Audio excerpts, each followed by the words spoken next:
সভার সভাপতি কমরেড অভ্যুত্থান, সিপিআইএম রাজ্য কমিটির সম্পাদক কমরেড জিতেন্দ্র চৌধুরী,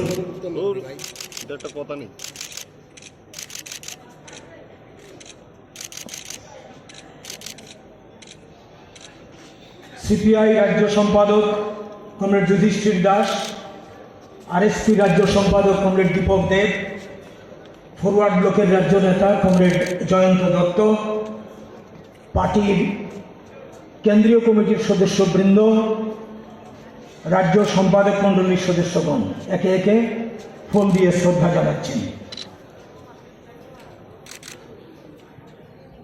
ফলশ্রুতি হলো জাতীয় নিরপেক্ষতা প্রশ্নে এখানে কালী পূজা যখন হয় আমরাই তো সবচেয়ে বেশি চাঁদা দিই, দুর্গা পূজা হয় আমরাই সবচেয়ে বেশি চাঁদা দিই। এখানে হিন্দু মুসলমানের প্রশ্ন নাই, একসাথে মিলেমিশে এই ধর্মীয় অনুষ্ঠানে আমরা অবগাহন করার চেষ্টা করি। সেখানে গিয়ে বলা হচ্ছে মুসলিমদের মসজিদ তালা দিয়ে দিতে হবে। অদ্ভুত ঘটনা চলছে। এবং ত্রিপুরা এই সময়ের মধ্যে গত 1 মাসের মধ্যে এরকম 5 থেকে 6টা জায়গায় বিশাল বর্ষণ বারবার আক্রমণ সংগঠিত করার চেষ্টা হচ্ছে।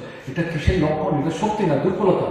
যেহেতু মানুষের জীবনের মৌলিক গুরুত্বপূর্ণ জরুরি জ্বলন্ত সমস্যাগুলো সমাধান দেওয়ার মতো কোনো ভূমিকা তারা নিচ্ছে না, অবস্থান তাদের নাই, দৃষ্টিভঙ্গি তাদের নাই, মানুষ যাতে এগুলো নিয়ে কোনো কথা বলতে না পারে তার জন্য এই সমস্ত পদ্ধতি অনুসরণ করে দৃষ্টি ভিন্ন পথে প্রসারিত করার চেষ্টা করছে। কারণ এই জায়গায় দাঁড়িয়ে আমাদের এর বিরুদ্ধে রুখে কাজ চাই, খাবার চাই, মজুরি চাই, জিনিসের দাম কমাতে হবে, কালোবাজারি বন্ধ করতে হবে, বেকার সমস্যার সরা চাই, সমাধান চাই। তোমরাই প্রতিশ্রুতি দিয়েছি, কিছুই করছো না। কাজে এই জায়গা এবং সরকারকে সরকারের মতো চলতে হবে, সবকিছু তুলে দিলে চলবে না, শুধু আমরা নির্ভরতা চলতে পারে না। কাজে এই পরিস্থিতিতে দাঁড়িয়ে আজকের দিনে আমাদের দেশের পরিস্থিতির প্রেক্ষাপটে আমাদের রাজ্যে যে অবস্থা চলছে, সারা দেশে বিজেপিকে আরএসএসকে মোকাবেলা করার চেষ্টা হচ্ছে, আমরা প্রত্যক্ষ সময়ে।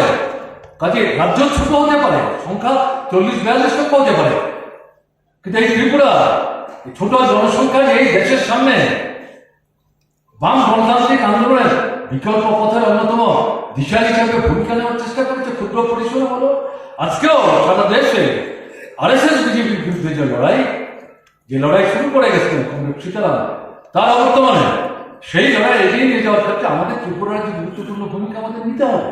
সে অর্থনৈতিক দাবি থেকে শুরু করে মতাদর্শের সংগ্রাম, রাজনৈতিক প্রশ্ন, শ্রেণীর প্রশ্ন, গ্রাম থেকে সহ।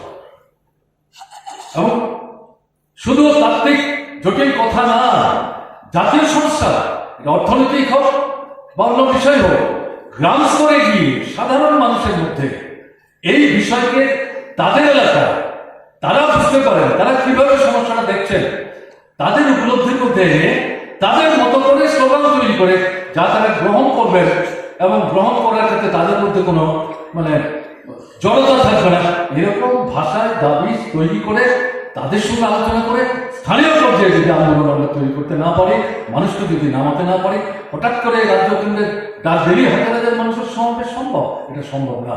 কাজে এই ভাবনা নিয়ে একেবারে গ্রাম স্তর থেকে কোথাও এককভাবে কোনো সংগঠন এবং কোথাও ঐক্যবদ্ধভাবে গণসংগঠন এবং বিশেষভাবে পার্টিগতভাবে আমাদের কিন্তু সামনের দিনে লাল ঝান্ডার কাঁধে তুলে এই লড়াইটাকে এগিয়ে নিয়ে যাওয়ার ক্ষেত্রে ভূমিকা নিতে হবে।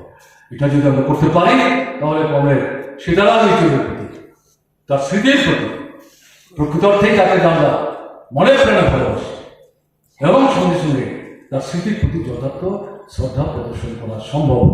আসুন আজকের দিনে দাঁড়িয়ে আমরা সীতারামকে স্মরণ রেখে এই শপথ এই সভা থেকে আমরা নিয়ে যাই এবং যে কাজ আমাদের সীতারাম করে গেছে ভুলে যাওয়ার জন্য কাজের মধ্য দিয়ে সীতারাম আমাদের মধ্যে স্মরণীয়